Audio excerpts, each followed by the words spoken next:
નડિયાદમાં શસ્ત્ર પૂજન, શાસ્ત્ર અને શસ્ત્રનું સન્માન।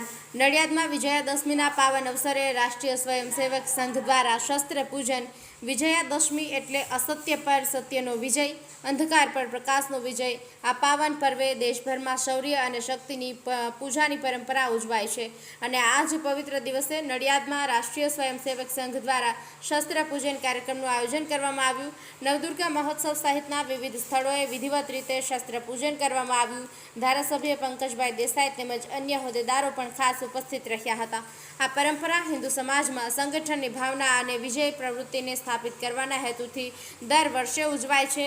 વિશ્વ હિન્દુ પરિષદનો સ્પષ્ટ સંદેશ છે કે હિન્દુ સમાજ માત્ર ધાર્મિક નહીં પણ શૌર્ય અને પરાક્રમથી પણ સમૃદ્ધ છે।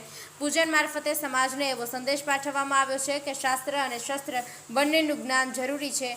ખાસ કરીને બહેન દીકરીઓ શાસ્ત્રોની સાથે શસ્ત્રનું જ્ઞાન પણ મેળવે તેવો મુખ્ય હેતુ આ પૂજનનો છે। હિન્દુ સમાજની વીર ગાથા નવી પેઢી સુધી પહોંચે અને ભવિષ્ય ઉજ્જવળ બને એ જ સંદેશ સાથે નડિયાદમાં આ શક્તિનું પર્વ ઉજવાય છે। શસ્ત્ર અને શાસ્ત્ર બંનેનું પૂજન જરૂરી। આશિષ મહેતા, નડિયાદ। या देवी सर्वभूतेषु शक्ति रूपेण संस्थिता नमो तस्यै नमो तस्यै नमो तस्यै नमो नमः। नवरात्रिना 9 દિવસ નવદુર્ગાઓની પૂજા અર્ચના અને તપસ્યાના બળવડે જે શક્તિ ઉપાર્જિત થઈ છે એ શક્તિને ઉપયોગ સમાજ માટે થાય, ધર્મ માટે થાય અને લોક જાગૃતિ।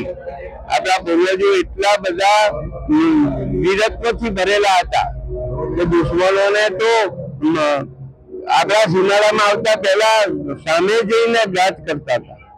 આજે સમાજ એટલો બધો નિર્બળ બનતો જાય છે। એવા સમયમાં વિશ્વ હિન્દુ પરિષદ શસ્ત્ર પૂજન દ્વારા વીરતાનું પ્રતીક તમારા ઘેર ઘેર પહોંચાડવાનો પ્રયત્ન કર્યો છે।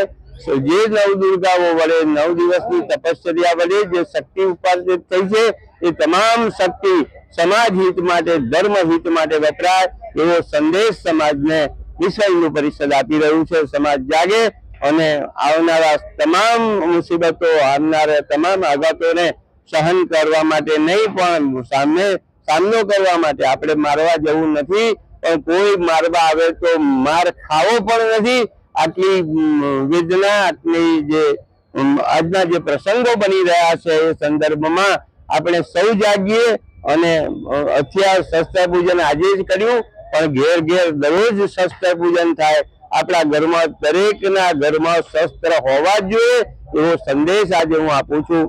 સમાજ જાગે અને વિદર્ભીઓ સામે અથવા વિઘટન લોકો સાથે લડવાની તાકાત ઊભી કરવા માટે બજરંગ દળ તૈયાર રહે એવા ભાવ સાથે જય મહારાજ, જય શ્રી રામ,